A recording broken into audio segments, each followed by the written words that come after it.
Quand le contenu du tableau est prêt, on peut s'intéresser au contenant, c'est-à-dire à la mise en forme de notre tableau.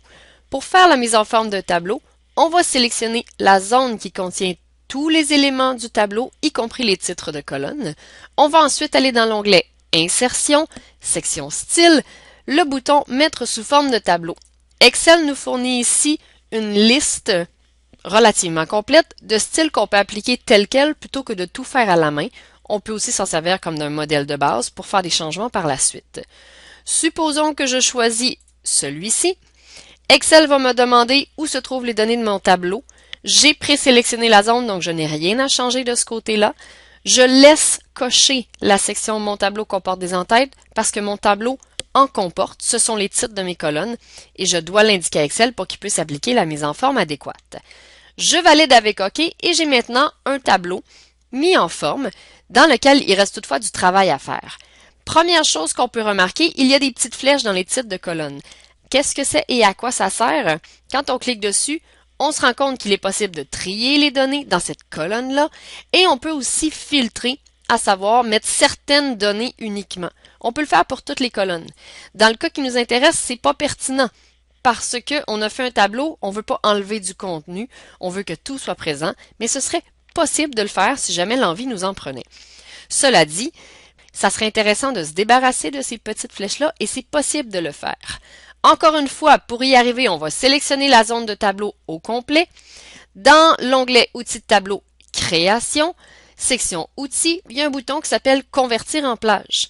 Quand je clique dessus, Excel me demande si je veux vraiment le convertir en plage normale. Je valide et ainsi, j'obtiens une série de cellules qui n'est plus possible de trier ou de filtrer ou quoi que ce soit, mais je n'ai plus les petites flèches, alors c'est plus intéressant pour le type de tableau qu'on est en train de faire.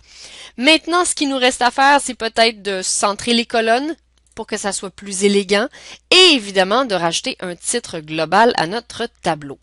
Voici comment on fait. Histoire que ça soit beau et élégant, on veut que le titre soit de la même largeur que le tableau. Ici, une largeur de 4 colonnes.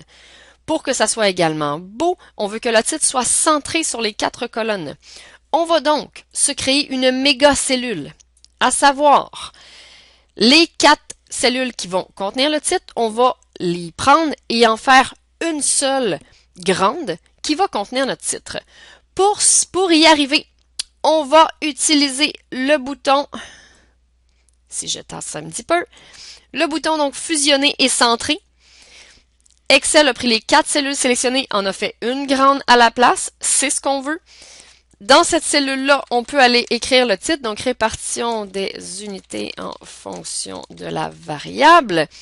Je peux valider avec entrée, j'ai donc un titre qui est centré, qui fera éventuellement la largeur de mes 4 colonnes quand j'aurai changé unité et variable selon le contexte.